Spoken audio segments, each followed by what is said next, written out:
Why strong men are becoming weak. The Socratic truth about modern masculinity. Imagine being told that the version of strength you've been chasing your entire life is actually the very thing making you weak. That every marker of success you've pursued, every badge of masculinity you've earned, has been quietly hollowing you out from the inside. Now think, what if the ancient philosophers, especially Socrates, saw this crisis coming thousands of years ago? What if they left us a map to navigate this exact moment in history, but we've been too distracted, too comfortable, too numb to read it? This is not just another motivational video. This is not about becoming an alpha or grinding harder or dominating your environment. This is about confronting a truth so uncomfortable that most men will close this video before it's over. Because what you're about to hear challenges the very foundation of what modern culture has told you it means to be a man. And yes, the final insight, the one we build toward, is the most dangerous of all. So if you're ready to question everything, if you're prepared to see yourself without the armor, without the performance, without the illusions, stay with me until the very end. Because what comes next may be the most important thing you hear all year. Before we dive in, I invite you to subscribe, leave a like, and drop your thoughts in the comments. This conversation needs voices like yours. Share this video if something inside you stirs, because we're entering territory that society would rather you ignore. Now, let's begin. Socrates once said, "The unexamined life is not worth living." But here's the question nobody asks. What happens when an entire generation of men never examine their lives at all? What happens when masculinity becomes a costume you wear instead of a truth you live? What happens when strength becomes synonymous with silence, with suppression, with the inability to feel? We are living in that moment right now. A generation of men more physically capable than ever, more educated, more connected, yet paradoxically more lost, more anxious, more fundamentally weak than any generation before them. Not weak in body, weak in soul. Walk into any city, look around. You'll see men with perfect physiques posting their workouts online. Men making six figures but completely hollow inside. Men who can recite stoic quotes but collapse at the first sign of real adversity. Men who call themselves kings but bow to every distraction, every comfort, every easy escape. This is not an accident. This is the result of a culture that has systematically confused performance with presence, achievement with identity, dominance with depth. And the architects of this confusion, they're not some shadowy cabal. It's the movies you watch, the influencers you follow, the narrative society sells you from the moment you're born. You're told to be strong, but what does that mean? Don't cry, don't feel, don't ask for help, provide, perform, dominate, win.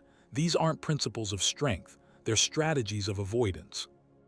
Because real strength, the kind Socrates lived and died for, requires something most modern men are terrified of: vulnerability. Not the performative vulnerability you post about on social media. The raw, uncomfortable kind. The kind where you sit with your pain instead of medicating it. The kind where you admit you don't have all the answers. The kind where you look at your life honestly and ask, have I been living? Or just surviving?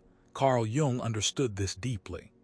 He warned that when a man refuses to integrate his shadow, the repressed parts of himself, anger, fear, sadness, shame, those parts don't disappear.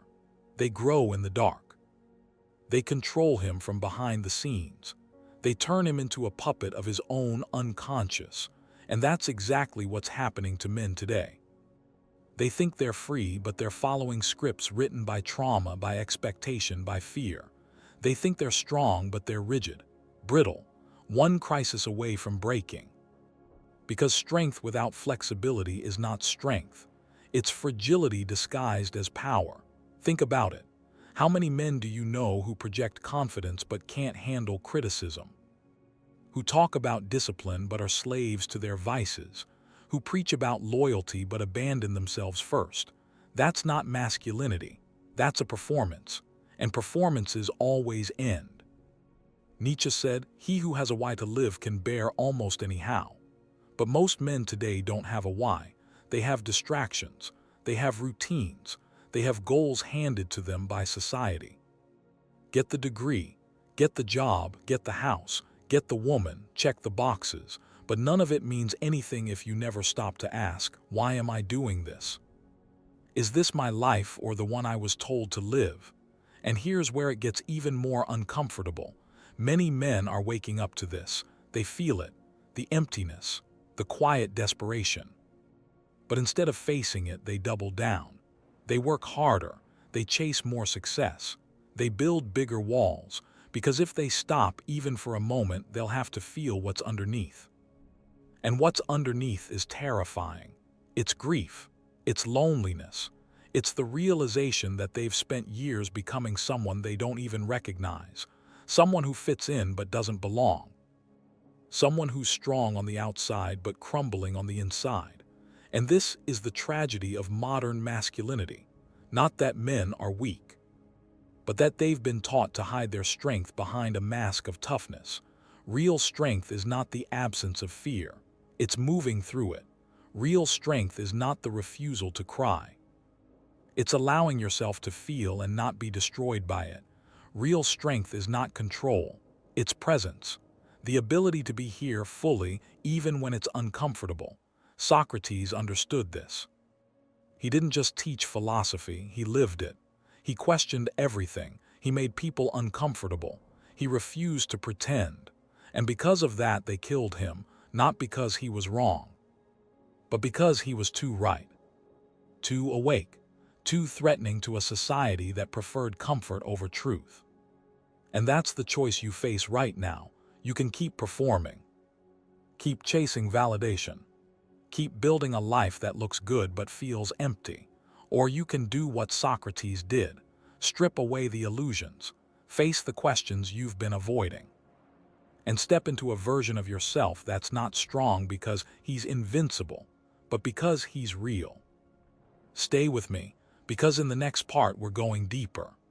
We're going to explore exactly how modern culture has weaponized masculinity against men, how it's turned strength into a prison, and most importantly, how you can break free.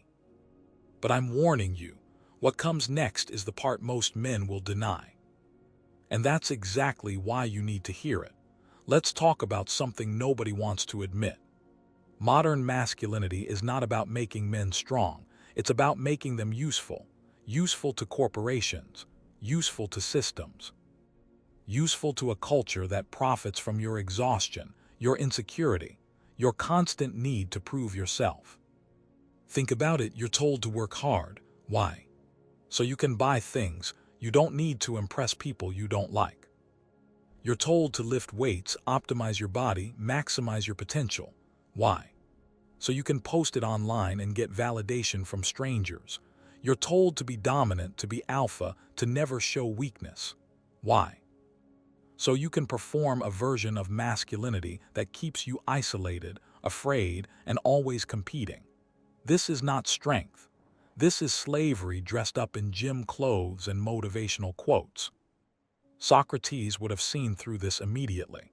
He believed that the unexamined life was not worth living.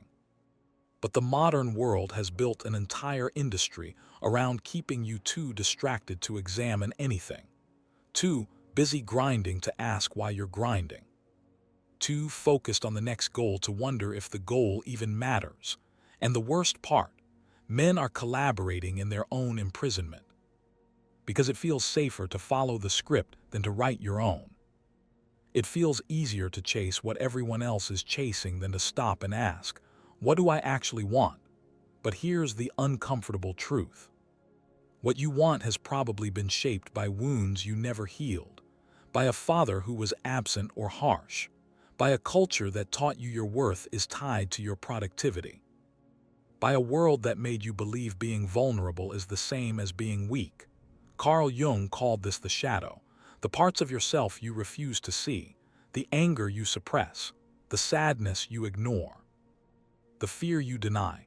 These parts don't disappear, they fester, they grow, and eventually they control you. This is why so many men explode in anger over small things. Why they sabotage good relationships. Why they feel empty no matter how much they achieve. Because they're running from themselves, and you can't outrun your own shadow. Eventually, it catches you. Jung believed that true maturity, what he called individuation, required integrating the shadow. Looking at the parts of yourself you've been taught to hate and saying, "This is me too," not to indulge them, but to understand them. To bring them into the light where they lose their power over you. But most men never do this work, because it's painful. It requires sitting with discomfort. It requires admitting you're not the hero of your own story. You're also the villain. The one who hurt people, the one who ran away, the one who lied to himself. And modern masculinity doesn't allow for that kind of honesty. It demands perfection, or at least the appearance of it, so men learn to compartmentalize. To show the world the strong, capable version while hiding the broken, confused one. And that division, that fracture within yourself, that's what makes you weak. Because a house divided cannot stand. You cannot be whole if half of you is in hiding. You cannot be strong if your strength is built on denial. Now, I know what some of you are thinking. This sounds like weakness, like giving up, like becoming soft. And that's exactly the conditioning I'm talking about, because you've been taught that examining yourself is weakness. That feeling is weakness. That anything other than grinding and dominating is weakness. But let me ask you this. If you're so strong, why can't you sit in silence without reaching for your phone? If you're so powerful, why does criticism devastate you? If you're so in control, why do you lose yourself in distractions, in substances, in anything that keeps you from feeling what's really there? Real strength is not avoiding discomfort, it's walking through it. Real power is not control over others, it's sovereignty over yourself. And real masculinity is not a performance, it's a presence. The ability to be here fully in your truth, without apology, without pretense, without fear. This is what Socrates embodied. He wasn't trying to prove anything. He wasn't trying to dominate anyone. He simply asked questions. He lived honestly. He faced death with calm because he had already faced himself. And when you face yourself, truly face yourself, nothing external can break you. But getting there requires something most men are unwilling to do. It requires letting go of the image, letting go of the need to be right, letting go of the armor you've been wearing since childhood. And underneath that armor is not weakness. It's the part of you that's been waiting to be seen, the part that's real, the part that doesn't need to perform because it simply is. And this is where it gets dangerous. Because when you start living from that place, you stop fitting in. You stop playing the game. You stop chasing what everyone else is chasing. And society doesn't know what to do with men like that. Men who can't be manipulated. Men who aren't driven by fear or ego. Men who are awake. Stay with me, because in the final part, we're going to talk about what happens when you make that shift. When you stop performing and start being. When you stop chasing strength and become it. And I'm warning you, this last part is the one most men will reject. Because it requires something almost no one is willing to give. The courage to be ordinary, to be human. To be enough without needing to prove it. This is the ultimate test, and it's coming. Everything up until now has been leading to this moment. The moment where you decide who you actually want to be. Not who your father wanted, not who society demands, not who your wounds shaped you into, but who you are when all the noise falls away. And here's the truth that terrifies most men. You are not special, you are not the exception. You are not the hero destined to conquer the world. You are a human being, flawed, limited, mortal. And that's not a tragedy, that's liberation. Because once you stop trying to be more than human, you can finally be fully human. And being fully human means feeling everything. The joy, the pain, the love, the fear, without needing to escape or control any of it. It means being present not just in your victories, but in your defeats, not just in your certainty, but in your doubt. This is what Socrates meant when he said, "Know thyself," not know your achievements, not know your image, know the raw, unfiltered truth of who you are. And when you know that, when you see that, you stop needing to prove anything to anyone. You stop comparing yourself to others because you're no longer in competition. You stop chasing validation because you validate yourself. You stop performing strength because you embody it, not the loud, aggressive kind, the quiet, unshakable kind, the kind that doesn't react. That doesn't collapse. That simply is. This is the masculinity the world needs, not the toxic, performative, insecure version that modern culture sells, but the grounded, present, emotionally integrated kind that Socrates and Jung and every true philosopher pointed toward. Men who don't need to dominate to feel powerful. Men who don't need to suppress to feel strong. Men who can hold space for themselves and others without fear. But getting there requires the hardest work you'll ever do. It requires sitting with your shame and not running. It requires looking at your failures and not blaming anyone else. It requires feeling your grief and not medicating it. It requires becoming so honest with yourself that there's no room left for illusion. And most men will never do this, because it's easier to keep performing, easier to keep chasing, easier to keep pretending everything is fine. But if you're still here, if you've made it this far, it's because something in you knows the truth. You're tired of the act.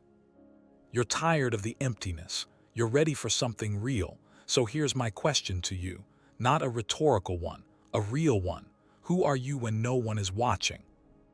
When the performance ends and the mask comes off, who is there? Have you ever met him? Have you ever listened to him? Or have you been too busy running, achieving, proving, hiding? Because that man, the one underneath everything, he's the one you've been searching for. Not out there, in here, and he doesn't need fixing. He doesn't need more success or more muscles or more validation. He just needs to be seen by you. And when you finally see him, when you stop rejecting him, judging him, trying to change him, something miraculous happens. You become whole, not perfect, whole. And wholeness is the only real strength there is. This is the path Socrates walked. This is the truth Jung uncovered. This is the life that's waiting for you if you're brave enough to stop running and start being. So what will you choose? Will you keep performing? Keep chasing an image of strength that was never yours to begin with? Or will you do the hardest thing any man can do? Stop, breathe, feel, and finally, after all these years, come home to yourself. The choice is yours, it always has been. But now, for the first time, you see it clearly, and that changes everything. Thanks for watching.